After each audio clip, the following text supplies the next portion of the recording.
Hello students, let start mathematics with AP sir. जैसा कि हमारा टॉपिक जो चल रहा है वो है some properties of definite integrals, यानी निश्चित समाकलन के कुछ गुणधर्म। जस्ट पिछले वीडियो में हमने ये सारी जो प्रॉपर्टीज मैंने आपके सामने लिखी है, एनसीईआरटी में जो सीक्वेंस दिया गया है मैं वही सीक्वेंस यहाँ पर काम में ले रहा हूँ। P0 प्रॉपर्टी क्या है? A से B f of x dx is equal to A से B f of t dt। इसका मतलब क्या है इस प्रॉपर्टी का कि डेफिनेट इंटीग्रल में, डेफिनेट इंटीग्रेशन करते समय अगर हम वेरिएबल को चेंज कर देते हैं तो इंटीग्रल की वैल्यू पर कोई इफेक्ट नहीं पड़ता। ओके, ऐसे ही अगली प्रॉपर्टी है a से b f of x dx is equal to minus b to a f of x dx। यानी डेफिनेट इंटीग्रेशन में अगर आप इंटीग्रेशन की लिमिट्स बदल देते हैं, मतलब लोअर लिमिट को अपर लिमिट और अपर लिमिट को लोअर लिमिट, तो क्या बताया कि फंक्शन डेफिनेट इंटीग्रल की वैल्यू सेम रहती है, बस उसका साइन चेंज हो जाता है।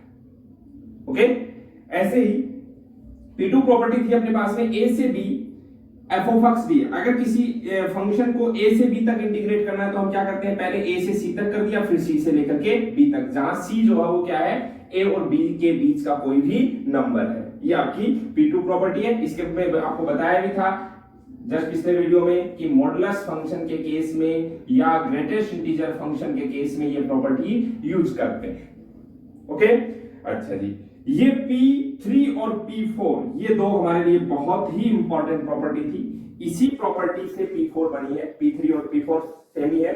इसमें हमने क्या कहा था कि किसी भी फंक्शन को a से b तक इंटीग्रेट करना है तो आप क्या करेंगे, फंक्शन के वेरिएबल को हटा करके उसकी जगह पर क्या कर सकते हैं, lower limit plus upper limit minus x, देखो a plus b minus x।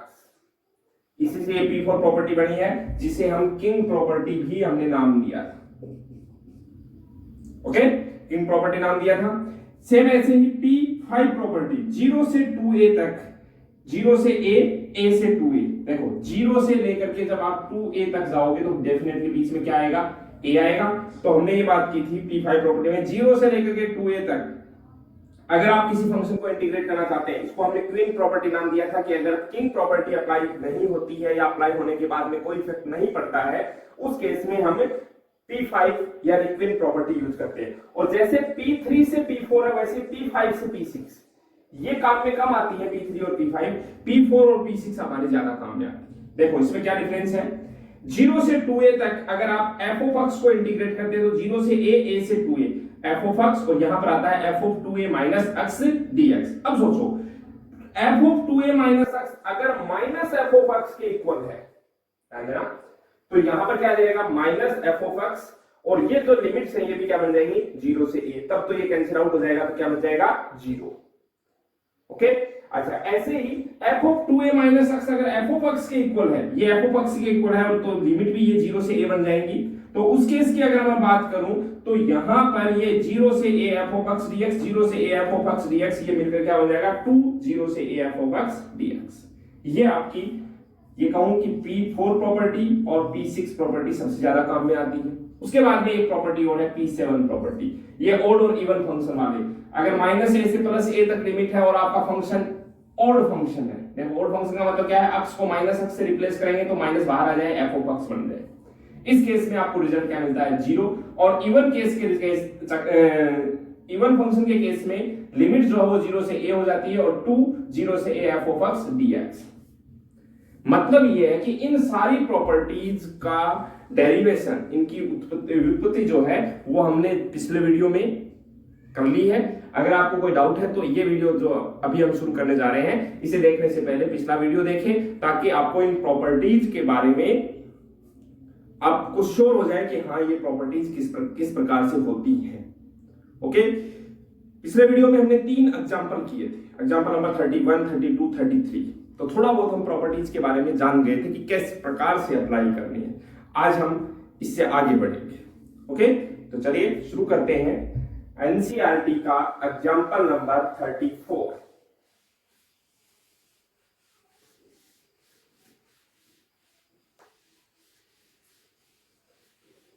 आपका एग्जांपल नंबर 34 है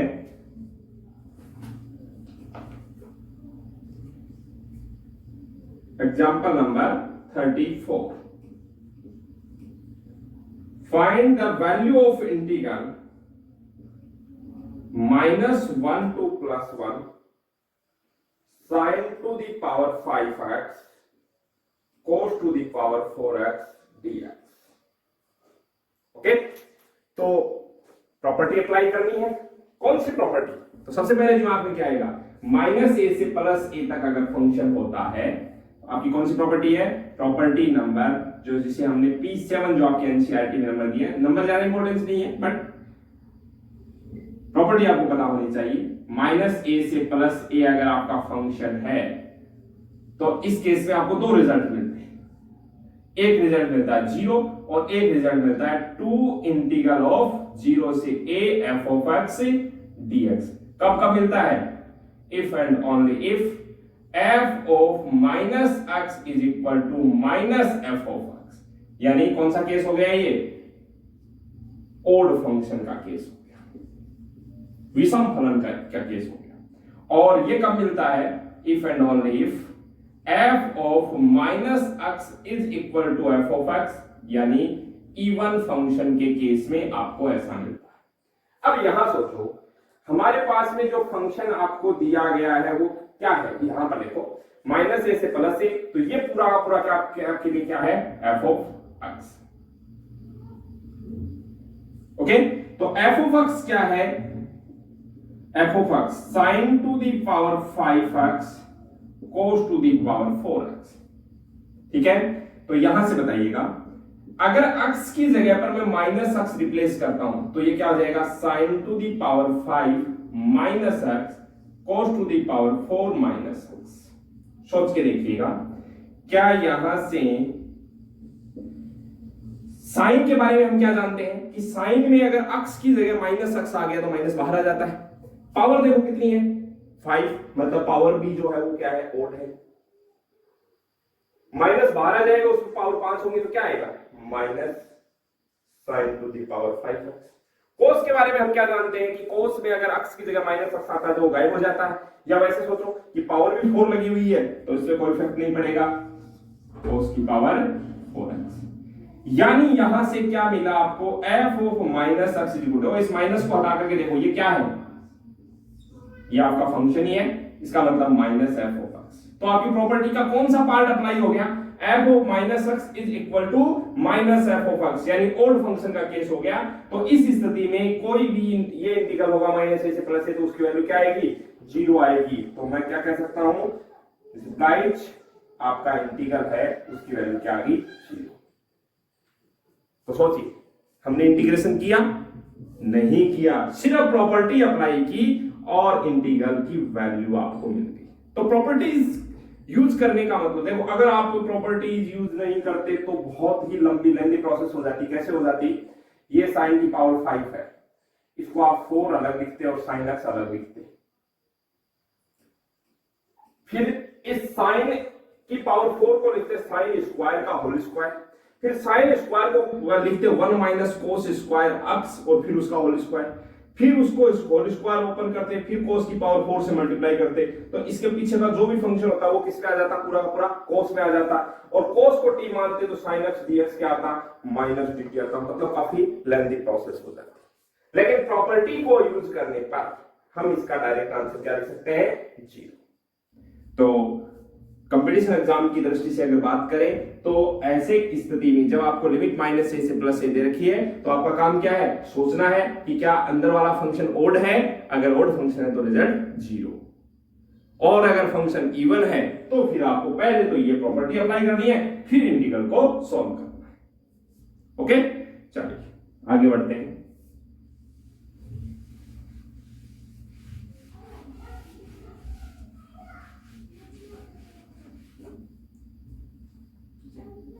example number 35।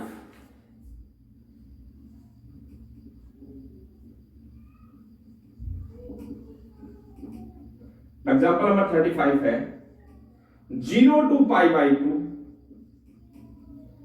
sin to the power 4x upon sin to the power 4x plus cos to the power 4x dx। Okay, तो चलिए देखिए ध्यान से, ये question जो है वो आ गया 0 से लेकर के a तक लिमिट है। 0 से a लिमिट है, तो सोचो क्या करेंगे अपन। अगर आपकी लिमिट 0 से लेकर के a तक है तो हम सबसे पहले इस इंटीग्रल को I के इक्वल पुट करते हैं। I इज इक्वल 0 से π/2 sine to the power 4x upon, नीचे क्या है, साइन की पावर 4x प्लस कोस की पावर 4x।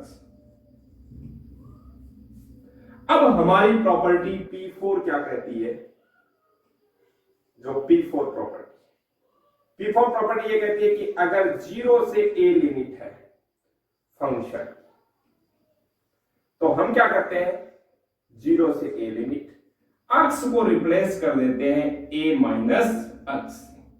इसीलिए इसको किंग प्रॉपर्टी कहते हैं। बिना सोचे ही 0 से a लिमिट देखी, सबसे पहले अप्लाई कर दी। जैसे ही आप ये प्रॉपर्टी देखते हैं, अब आप बताइएगा अक्स की जगह आपको क्या पुट, देखो ये आपका इंटीग्रल था 0 से a, अक्स की जगह पर आपको क्या पुट करना है, a माइनस अक्स। अब हमारे पास में a का काम कौन कर रहा है, π/2, तो π/2 माइनस अक्स रखेंगे तो ये क्या हो जाएगा, अपना जो i था वो क्या बन जाएगा, लिमिट तो वही रहेगी 0 से π/2 साइन टू द पावर 4 अक्स की जगह पर π/2 माइनस अक्स अपॉन, यहां आ जाएगा साइन टू द पावर 4 अक्स की जगह पर π/2 माइनस अक्स, कोस की पावर 4 अक्स की जगह पर π/2 माइनस अक्स। क्लियर है? और अगर क्लियर है तो यहां से देखिएगा, क्या हम आपके i को इस प्रकार से लिख सकते हैं, 0 से π/2 साइन 90 माइनस थीटा क्या होता है, कोस थीटा, तो ये कोस इस अक्स बन गया, पावर 4 है तो आप पावर 4 लगा दीजिए, अपॉन यहां क्या हो गया, साइन की पावर 4 π/2 माइनस, ये हो गया कोस की power 4 x plus cos 90 minus theta sine theta, तो ये हो जाएगा sine to the power 4x dx। Clear है? अब आप ये जो स्थिति आपके सामने आई, ध्यान देना इधर, स्थिति ये आ गई कि हमारा i ये था, आफ्टर अप्लाइंग प्रॉपर्टी को अप्लाई करने के बाद आपका i ये बन गया। अगर मैं ये कहूं कि इसे इक्वेशन नंबर 1 और इसे इक्वेशन नंबर 2 कह दिया जाए, तो क्या होगा, ये i और ये i इन दोनों का अगर यहां पर आकर के नाउ, अब हम क्या कर रहे हैं, इक्वेशन नंबर 1 और इक्वेशन नंबर 2 को ऐड कर रहे हैं। इक्वेशन नंबर 1 और इक्वेशन नंबर 2 ऐड करने से क्या होगा, देखो i और i ऐड होकर के क्या हो गया, 2i। एलएचएस आरएचएस साइड में देखिए क्या है, ध्यान दे लो, लिमिट है 0 से π/2, यहां भी है लिमिट 0 से π/2, 0 से π/2। अंदर वाला फंक्शन, एक तो ये फंक्शन है और एक ये फंक्शन, ये दोनों ऐड होंगे। जब ये दोनों ऐड होंगे तो ये चीज फिक्स दिमाग में बैठा लो कि कभी भी अगर ऐसा हो, a upon a plus b plus b upon a plus b, तो आपको क्या मिलेगा, निश्चित ही 1 मिल जाएगा। तो यहां सोच के देखो क्या, इसको a समझो, a upon a plus b, b upon a plus b, बात क्लियर है? तो क्या मिलेगा, a कैसे मिलेगा, देखो a प्लस बी एलसीएम आ जाएगा, लघुत्तम आ जाएगा a plus b, a plus b को लघुत्तम लिया तो ऊपर क्या हो गया, ये a प्लस बी से a plus b cancel out, क्या बन गया 1। मतलब ये हुआ कि इन दोनों इंटीग्रल्स को जब आप ऐड करेंगे तो ये आपका जो साइन की पावर 4 कोस की पावर 4 ये सारे के सारे क्या हो जाएंगे, 1 बन जाएगा। ये पूरा क्या बचेगा हमारे पास में, सिर्फ dx बचेगा। बात क्लियर हुई? अब आप बताइए, ये i इज इक्वल टू, ये दो जो है इसको उधर भेज देते हैं 1/2, dx का इंटीग्रल क्या हो जाएगा, x लिमिट 0 से π/2, तो i इज इक्वल टू, सोच के देखिए, ये अपर लिमिट रखेंगे लोअर लिमिट रखेंगे तो क्या बन गया, π/2 माइनस 0, और π/2 माइनस 0 यानी π/2, और 1/2 इंटू π/2 यानी π/4। मतलब आपका ने इसे आई बोला था और आई की वैल्यू क्या आ गई पाई बाई 4। तो सोचिए आपको शुरू में दिखने में इतना बड़ा फंक्शन नजर आ रहा था, लेकिन प्रॉपर्टी अप्लाई करने पर हमने क्या किया, इंटीग्रल की वैल्यू तो आ गई पाई बाई 4, बट इंटीग्रेशन देखो कहीं नहीं किया हमने सिर्फ प्रॉपर्टी अप्लाई की है। इंटीग्रेशन के नाम पर सिर्फ और सिर्फ ये एक छोटा सा फॉर्मूला यूज किया कि dx का इंटीग्रल क्या होता है, x होता है। बात क्लियर है? तो इसका मतलब ये हुआ, ये आप नोट कर सकते हैं। मान लो कि यहां पर साइन की पावर 3 होती, यहां 3 पावर होती, यहां 3 पावर होती, तो क्या होता, ये पावर 3, ये भी पावर 3, ये भी पावर 3, प्रॉपर्टी अप्लाई करते, पावर 3 पावर 3 पावर 3, यहां सब जगह पर क्या आता है पावर 3, लास्ट में वापस आपको ये रिजल्ट मिलता है। क्या मान लो ये पावर जो है वो 1/2 होती, 1/2 पावर होने का मतलब क्या हुआ, रूट में होता है, सब के सब किस में होते, रूट में होते, रूट में होते तो भी रूट के अंदर साइन है वो कोस में बदल जाता, पाई बाई 2 माइनस, और कोस है वो साइन में बदल जाता। वापस लास्ट के अंदर क्या आता है, मान लो ये सब के सब क्या होते, रूट में होते हैं, ऐसे अलग। ऐसी स्थिति में भी जब इनका सम करते तो लास्ट में क्या आता, 1 आ जाता, dx बचता पाई बाई 2। तो हमारे लिए अब ये कंसेप्ट बन गया, एक फॉर्मूला बन गया क्या, कि 0 से पाई बाई 2 साइन की पावर nx अपॉन साइन की पावर nx प्लस कोस की पावर nx dx, ये n कुछ भी हो जाए, अगर ऐसा है तो आपको रिजल्ट फिक्स क्या मिलेगा, पाई बाई 4। ऐसे ही उल्टा भी हो सकता है, 0 से पाई बाई 2 ऊपर हो कोस, तो कोस की पावर nx अपॉन साइन की पावर nx प्लस कोस की पावर nx dx, तो भी आपको रिजल्ट क्या मिलेगा, पाई बाई 4 ही मिलेगा। ये आपके लिए इस क्वेश्चन से एक नया कंसेप्ट निकल के आ गया, जो कि कंपटीशन एग्जाम में आपकी काफी हेल्प करता है। जब भी आप न्यूमरेटर में साइन या कोस और डिनोमिनेटर में साइन और कोस दोनों और पावर कुछ भी हो जाए, यहां पर n जो है वो कोई भी नंबर हो सकता है, चाहे वो इंटीजर है, चाहे वो 1/2 3/2 कुछ भी नंबर हो, ऐसी स्थिति में लिमिट अगर 0 से पाई बाई 2 है तो इंटीग्रल की वैल्यू डेफिनेटली कितनी आएगी, पाई बाई 4 आएगी।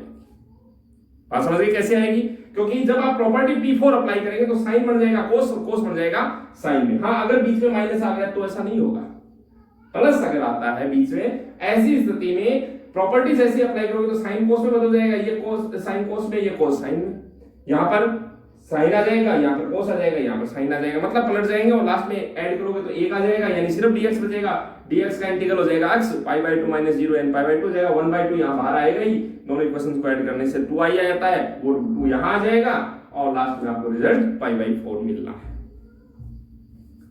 ओके, जैसे ये कंसेप्ट होता है, मैं आपके सामने आपकी एनसीईआरटी की एक्सरसाइज 7.11 के 4 क्वेश्चन आपके सामने लिखा और चारों क्वेश्चंस इसी फॉर्मूले, जो अभी हमने 2 फॉर्मूले लिखे हैं, इसी पर बेस्ड हैं। ध्यान दीजिएगा, एक्सरसाइज 7.11 पहला क्वेश्चन, 0 से पाई बाई 2 और यहां लिखा हुआ cos स्क्वायर x dx। दूसरा क्वेश्चन, 0 से pi by 2 root sine x upon root sine x plus root cos x। तीसरा क्वेश्चन, 0 से pi by 2 sine to the power 3/2x upon sine to the power 3/2x plus cos to the power 3/2x dx। चौथा question, 0 से pi by 2 cos की power 5x cos x to the power 5 upon sine to the power 5 plus cos की power 5। तो सोचिए, क्या इसका answer directly आप pi by 4 लिख देंगे इन सबका?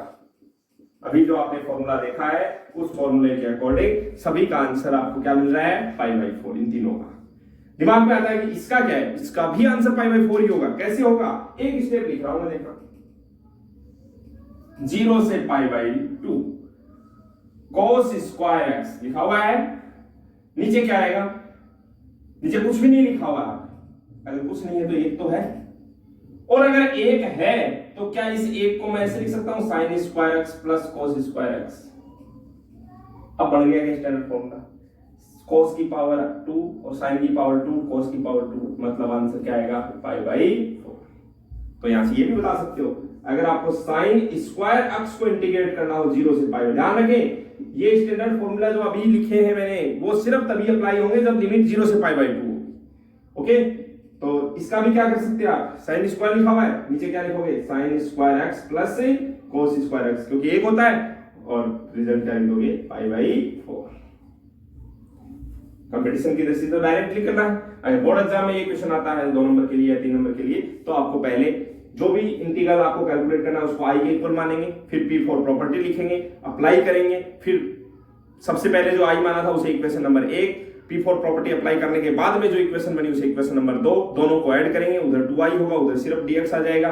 प्रॉपर्टी अप्लाई करने के बाद की प्रोसेस बता रहा हूं, dx का इंटीग्रल हो गया x, π/2 माइनस 0, π/2 वो 2 नीचे आ जाएगा, तो π/4 आपका आंसर आ जाएगा। बात क्लियर है? तो इस प्रकार से प्रॉपर्टीज ने हमारी क्या हेल्प की कि इन क्वेश्चंस में आपको कैलकुलेशन नहीं करनी पड़ी।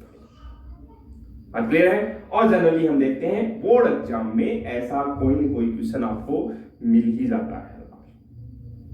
ओके, तो चलिए इन चारों क्वेश्चंस को आप डिटेल से अपनी फेयर कॉपी में करेंगे। वापस आ जाते हैं, क्वेश्चन है, एग्जाम्पल है 36, एग्जाम्पल नंबर 36।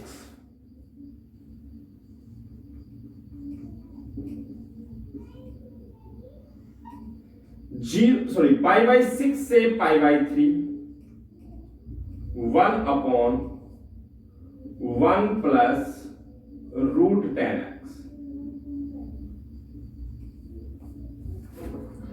ध्यान से देखिएगा, ये जो लिखा हुआ है क्या मैं इसे ऐसे लिख सकता हूं 1/1 plus √sin x upon √cos x, आया नहीं? 10x को क्या लिख सकते हैं अपन sin x upon cos x, √cos x जैसे ही लघुत्तम आएगा एलसीएम आ जाएगा, वो √cos x यहां आ गया मल्टीप्लाई हो गया, और नीचे जो एलसीएम आया वो ऊपर चला गया। बात क्लियर है या नहीं? तो इसका मतलब ये हुआ कि मैं इसे ये लिख सकता हूं क्या, π/6 से π/3 √cos x upon √cos x plus √sin x। अब आपके दिमाग में पता क्या आएगा कि अभी हमने किया है कि इसका आंसर π/4 आएगा, और आप यहां गलत हो जाएंगे। अभी किया है ये question, √sin upon √sin plus √cos, मैंने बताया कि √sin हो जाए √cos ऊपर, तो ये हो गया cos की पावर n अपॉन cos की पावर n प्लस sin की पावर n, और आंसर π/4 नहीं। वो कब होता है? जब लिमिट 0 से π/2 हो। यहां लिमिट क्या है? π/6 से π/3। इसका मतलब ये आंसर नहीं होगा आपका। तो फिर क्या होगा? फिर हम क्या करेंगे, सबसे पहले जो आपके पास है उसे हम i नाम दे देते हैं। ये इंटीग्रल मतलब ये π/6 से π/3 √cos x upon √cos x plus √sin x dx, और जैसे पहले किया था उसे इक्वेशन नंबर 1। अब प्रॉपर्टी P4 ने लिख करके मैं यहां पर प्रॉपर्टी P3 का जिक्र करूंगा। P3 प्रॉपर्टी क्या है कि a से b अगर लिमिट हो किसी फंक्शन की, तो हम क्या करते हैं, x को रिप्लेस कर देते हैं a plus b minus x। ठीक है, तो यहां पर क्या हो जाएगा, i is equal to integration, limit तो होगी हुई रहेगी π/6 से π/3, x को रिप्लेस करना है a यानी π/6 प्लस b यानी π/3 minus x upon √cos a यानी π/6 प्लस b यानी π/3 माइनस x। और plus root sine a pi by 6 plus pi by 3 minus x। फिर से सोचिए कि पाई बाई 3 और पाई बाई 6 मिलकर के हो जाते हैं पाई बाई 2। देखो 30 डिग्री और 60 डिग्री मिलकर के कितने हो गए 90, और cos 90 minus theta sine theta, यानी ये हो गया पाई बाई 6 से पाई बाई 3। ये आपके पास है cos 90 minus theta 90 minus theta sine theta हो जाएगा, मतलब रूट के अंदर आ गया साइन एक्स अपॉन ये रूट में आ गया cos x, नहीं cos 90 माइनस थीटा क्या हो जाएगा साइन x हो जाएगा, प्लस रूट और ये हो गया साइन किसमें चेंज हो जाएगा cos में, तो cos x। इसे आप प्रॉपर्टी अप्लाई करने के बाद में जो इक्वेशन बने उसे इक्वेशन नंबर 2। अब आपका काम बहुत आसान सा है, इक्वेशन नंबर 1 और इक्वेशन नंबर 2 को जैसे P4 अप्लाई की थी वैसे ही है P3। 1 और 2 को ऐड करेंगे तो i और i मिलकर के क्या हो गए 2i इक्वल, फिर से यहां देखो root cos upon root cos plus root sine upon root sine plus root cos, मतलब सेम ही आ गए क्या ये दोनों। देखो आप जब इनको ऐड करोगे ये आ गया, इसको मान लो a मान लिया, a upon a plus b, और ये आ गया b upon a plus b, तो एक हो जाएगा ये दोनों जब ऐड होंगे तब आपका ये फंक्शन, और ये दोनों इक्वेशन को जब ऐड करेंगे तो ये दोनों मिलकर के एक बन गए, और आपकी लिमिट जो है वो क्या है पाई बाई 6 से पाई बाई 3 एक बन गया, तो सिर्फ क्या बचा dx। dx का जो इंटीग्रल होता है वो x upper limit minus lower limit करेंगे, क्या होगा देखो एक बार तो पाई बाई 3 पुट करेंगे, एक बार पाई बाई 6 पुट करेंगे, तो पाई बाई 3 माइनस पाई बाई 6 मतलब 60 माइनस 30 बच जाएगा, मतलब पाई बाई 6। तो अब बताओ i इक्वल टू क्या आ गया पाई बाई 6, ये दो नीचे आ जाएगा, तो कितना आ जाएगा अपने पास में पाई बाई 12। ये आपका सही आंसर समझ रहे हैं। तो हमेशा आंख बंद करके P4 नहीं P3 के बारे में भी सोचना है। P4 जरूर किंग प्रॉपर्टी है वो सबसे पहले सोची जाती है, लेकिन कई बार P4 अप्लाई नहीं करके P3 भी अप्लाई करते हैं। ओके चलो आगे बढ़ते हैं। Example number 37।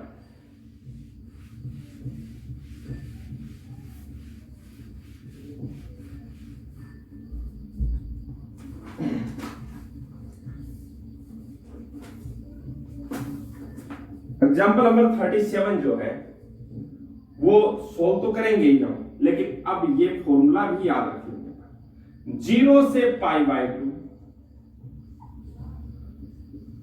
log sin x को जब आप इंटीग्रेट करते हो तो आपको रिजल्ट मिलता है माइनस पाई बाई 2 log 2।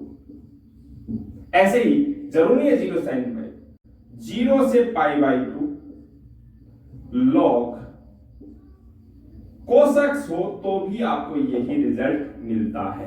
अच्छा ये जो लिखा हुआ है ना माइनस पाई बाई 2, इसको आपको ऐसे भी लिखा हुआ मिल जाता है पाई बाई 2 log 1 बाई 2। कैसे देखो इस माइनस को log के ऊपर भेज देते हैं, यहाँ पर माइनस जब ऊपर जाएगा तो 2 की घात माइनस 1 2 की पावर माइनस 1 2 की पावर माइनस 1 को 1 बाई 2 लिख देते हैं। अपने राजस्थान बोर्ड की बुक में इसे एक स्टैंडर्ड फॉर्मूला मानते हुए बहुत सारे क्वेश्चंस में अप्लाई किया गया। ठीक है, तो आप भी इस फॉर्मूले को एज ए स्टैंडर्ड फॉर्मूला याद रखेंगे। हालांकि ये जो अभी एग्जांपल है ये है इस इंटीग्रल की वैल्यू फाइंड करना, तो पहले आप इसे एज ए फॉर्मूला लिख लीजिए, फिर मैं पहले तो ये बताता हूं कि ये और ये इक्वल कैसे होते हैं। ओके, उसके बाद में इन दोनों की वैल्यू इसके इक्वल कैसे आती है। ओके, शुरू करता हूं। तो सबसे पहले मैंने क्या किया, ध्यान पूरा बोर्ड पे और एक एक स्टेप को समझेंगे। इसे आप एज एक ये समझ लो एक थ्योरम है जिसमें आपको इन दोनों इंटीग्रल्स की वैल्यू, पहले तो इन दोनों इंटीग्रल्स की वैल्यू सेम इक्वल प्रूव करनी है, उसके बाद में ये दोनों वैल्यू जो है वो इसके इक्वल आएंगी। ओके, तो मैंने क्या किया, पहला जो आपका इंटीग्रल है इसे i मान लिया। i क्या है 0 से pi by 2 log sin x dx। Okay, और जैसा आप इसमें दोनों क्वेश्चंस में किया इसे मैंने इक्वेशन नंबर 1 नाम दे दिया। अब मैं आपसे पूछता हूं डायरेक्टली, मैं इस बार प्रॉपर्टी लिख नहीं रहा हूं। अगर प्रॉपर्टी P4 अप्लाई की जाए तो P4 प्रॉपर्टी क्या कहती है कि आप अप्लाई कर दीजिए, लिमिट तो क्यों रहेगी, log x को किससे रिप्लेस करना होता है पाई बाई 2 माइनस अक्स, हुआ कि नहीं हुआ? ये 0 से a होता है तो अक्ष को रिप्लेस करना, ये अक्ष है, इस अक्ष को रिप्लेस कर दिया किससे? a माइनस अक्ष से। क्या मिला? मतलब कौन सी प्रॉपर्टी अप्लाई की आपने? P4। अब आप देखिएगा आपका जो i है वो क्या बन गया? 0 से pi by 2 log cos x dx बन गया क्या? इक्वेशन नंबर 1 और इक्वेशन नंबर 2 क्या कहती है? देखो कि log sin x dx 0 से पाई बाई 2 को आपने i माना, तो log cos x dx 0 से पाई बाई 2 ये भी i ही आ गया। इसका मतलब ये और ये बराबर है। तो एक बात तो क्लियर होगी कि ये और ये क्या आएंगे? बराबर है।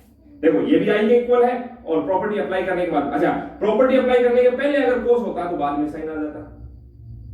बात समझ रहे कि sin 90 माइनस थीटा तो cos theta, cos 90 minus theta तो sin cos 90 माइनस थीटा क्या आ जाता? sin थीटा आ जाता। क्लियर है? अब अगली स्टेप क्या होती है आपकी कि इक्वेशन नंबर 1 और इक्वेशन नंबर 2 को ऐड करते हैं।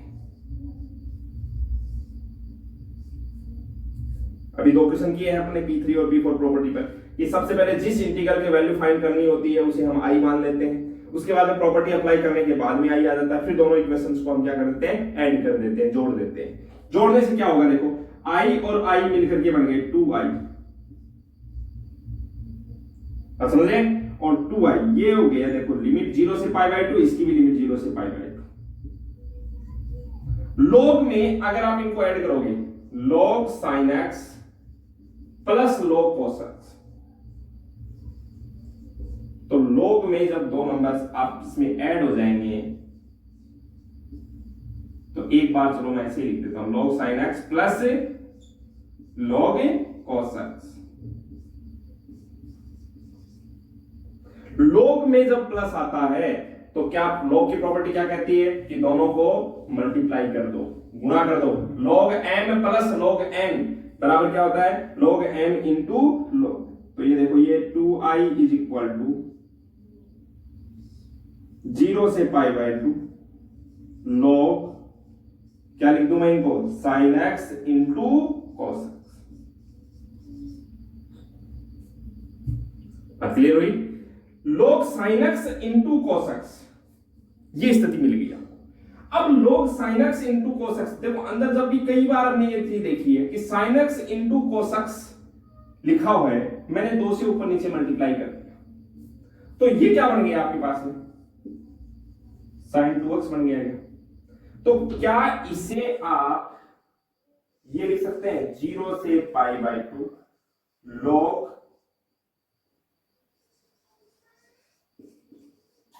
sin 2x अपॉन 2,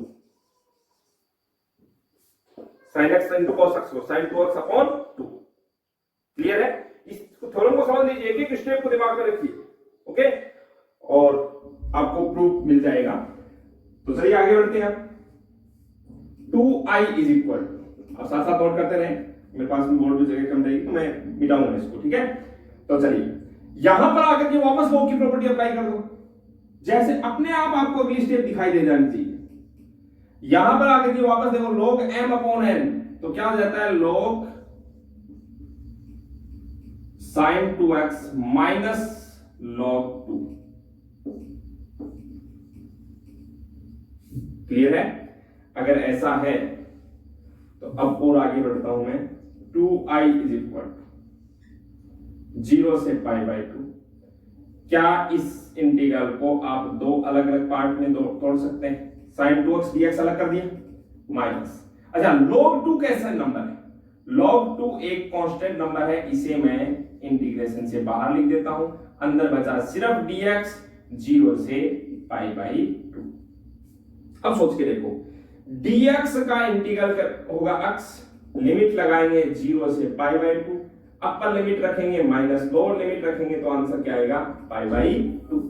यानी कि ये जो रिजल्ट है ये अब अप्लाई करते हैं तो 2i इज इक्वल टू 0 से pi by 2 log sin 2x dx minus, इस पूरे की जगह पाई बाई 2 लिख दूंगा तो पाई बाई 2 log 2। क्लियर है? आगे बढ़ते हैं।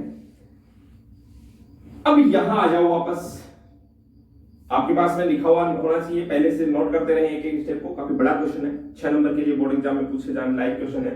तो आप देखिएगा कि पीछे जब शुरू में सबसे पहले हमारे पास में जो था वो क्या था, log sin 2x नहीं था, सिर्फ क्या था, sin x था। तो मैं यहां पर आकर के क्या कर रहा हूं, इस 2x को एक नया नाम दे देता हूं t। सोच के देखिए, अगर मैं पुट करता हूं 2x is equal to t, तो क्या हुआ, 2dx is equal to dt, यानी dx is equal to dt by 2 आ जाएगा क्या? सोच के देखिए, dx की जगह पे क्या आ जाएगा, dt बाई 2। तो आपका जो ये इंटीग्रल है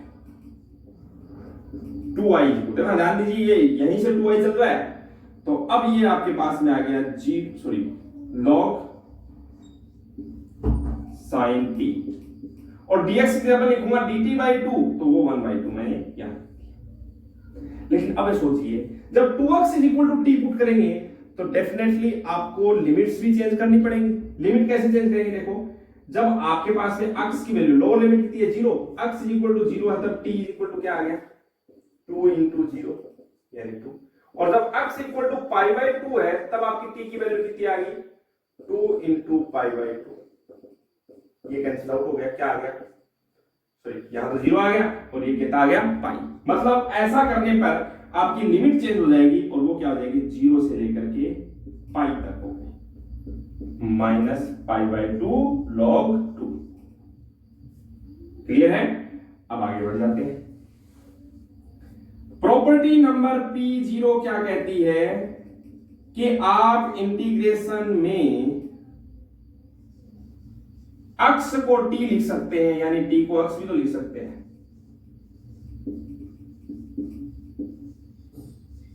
देखो ये एडिटी साथ साथ चल रहा है। तो क्या किया मैंने, यहां पर t को क्या लिख दिया, x लिख दिया।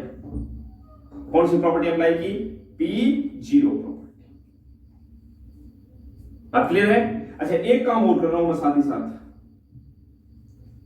जो पाई लिमिट बनी थी मेरी, पहले लिमिट क्या थी, 0 से पाई बाई 2 चल रही थी, फिर लिमिट क्या बढ़ गई, पाई बढ़ गई, क्योंकि ये जो 0 से पाई बाई 2 थी ये तो x की लिमिट थी। लेकिन हमने क्या किया, 2x की जगह पर t पुट किया, तो अब ये t की वैल्यू आ गई थी 0 से पाई। इस पाई को मैंने चेंज करके लिख दिया 2 into पाई बाई 2। तो आपकी जो एक प्रॉपर्टी है कि 0 से 2a तक लिमिट होती है, तो क्या होता है, ये तो आगे आ जाता है। जैसे ही 2 आगे आएगा 1/2 into 2 होगा, तो कैंसिल आउट हो जाएगा क्या, तो क्या बचेगा आपके पास से, 2i इज इक्वल टू, ये कैंसिल हो जाएगा 1/2, तो ये आ गया 0 से पाई बाई 2 और log sin x dx minus pi by 2 log 2। Okay, अब देखो ये जो भी है ये वही है जहां से हम शुरू हुए थे, मतलब आपका i है। और अगर ये i है तो इधर है 2i, ये i उधर गया, तो 2i माइनस i कितना हो गया, i हो गया क्या, यानी i इज इक्वल टू क्या हो गया, माइनस पाई बाई 2 log 2। और यही आपको चाहिए था, समझ रहे? तो एक बात सोचिए कि यहां हमने काफी लेंथी क्वेश्चन कर लिया। किसका क्वेश्चन था, इंटीग्रेशन का। लेकिन इंटीग्रेशन कहां किया, सिर्फ यहां पर किया, बाकी कहीं भी हमने इंटीग्रेशन नहीं किया। सिर्फ और सिर्फ प्रॉपर्टी अप्लाई करते चले। अगली स्टेप बार बार प्रैक्टिस करोगे, मैंने कल वाले वीडियो में भी ये बात कही थी कि जितनी ज्यादा प्रैक्टिस करोगे आपको अपने आप प्रॉपर्टी अप्लाई करनी आनी शुरू हो जाएगी। और मान के चलिए बोर्ड एग्जाम में 6 नंबर का क्वेश्चन प्रॉपर्टीज में से आएगा, समझ रहे? इसलिए प्रॉपर्टीज और ये क्वेश्चन जो आपके सामने लिखा है, आप इसके ऊपर स्टार स्टार लगा लीजिएगा। बोर्ड एग्जाम 2020 की दृष्टि से अगर अपन देखें तो बहुत अच्छा क्वेश्चन तैयार हो जाता है। ओके, बाकी 2020 में वैसे ही कुछ नहीं कहा जा सकता।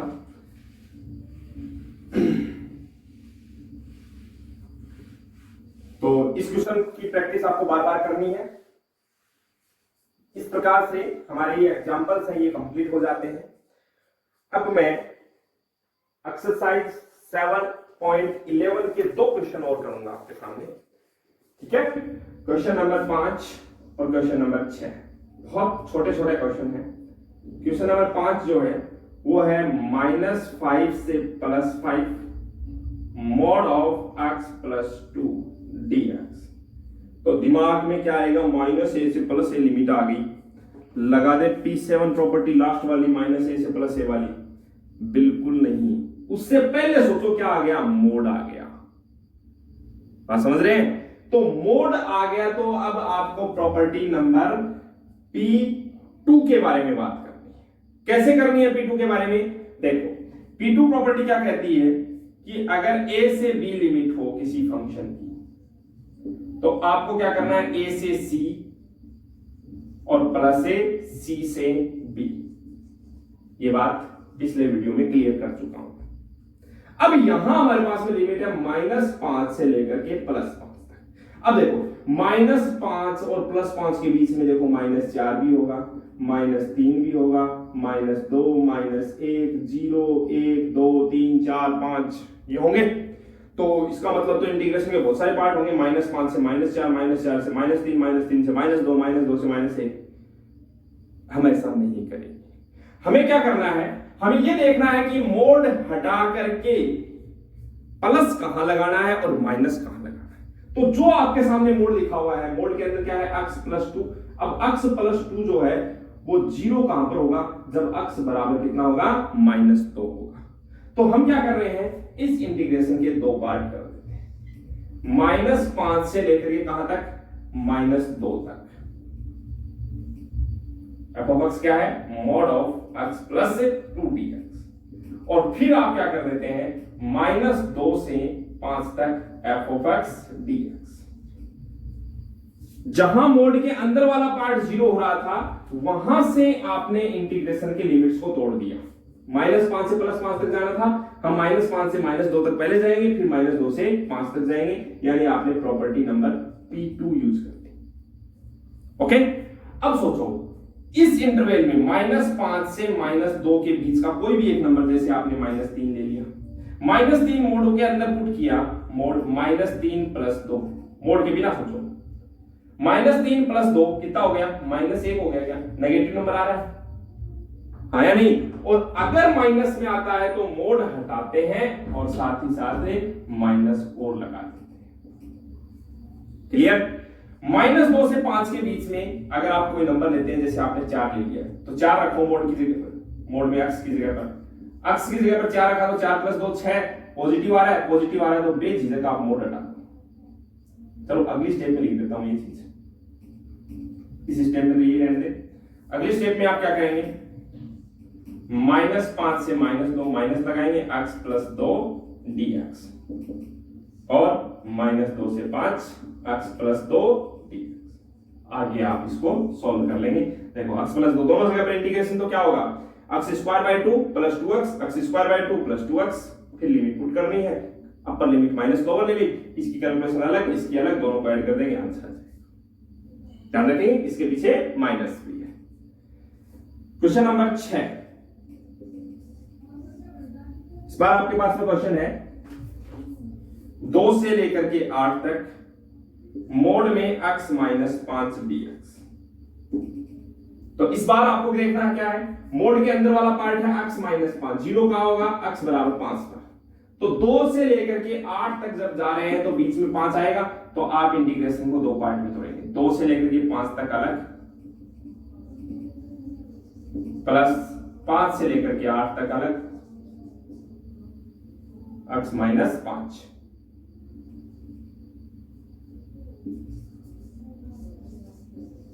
ठीक है, इस इंटरवल में देखेंगे आप 2 से 5 के बीच का कोई भी नंबर ले लो, जैसे 3 ले लिया आपने, तो 3 - 5 -2 माइनस आएगा, तो मोड तो हटा दो, एक बार माइनस लगा दो। 5 से 8 के बीच का कोई भी नंबर लिया, जैसे 6 ले लिया, तो 6 - 5 1 प्लस का आएगा, प्लस आएगा, तो इसका मतलब बेझिझक मोड हटा दो। प्लस के नंबर पर मोड लगा हुआ है, इसका मतलब कोई फर्क नहीं पड़ेगा, आप बेझिझक हटा दो।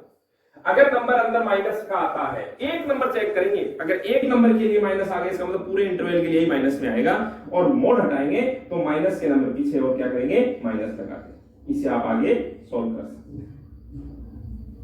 ओके, एक क्वेश्चन और है जो बोर्ड एग्जाम 2012 में पूछा गया था और आपकी एक्सरसाइज का ही है, क्वेश्चन नंबर 18। और सबसे ताजुब की बात, ये जो क्वेश्चन है ये उस वक्त 5 मार्क्स के लिए पूछा गया था। अब क्या पूछा इसमें पता नहीं।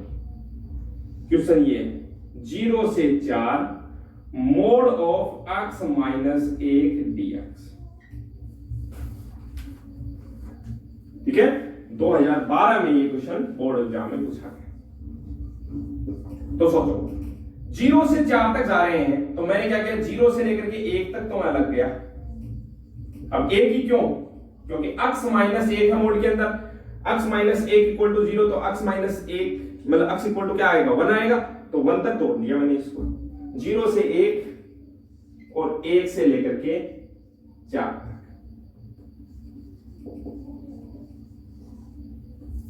मतलब कौन सी प्रॉपर्टी हो गई, P3।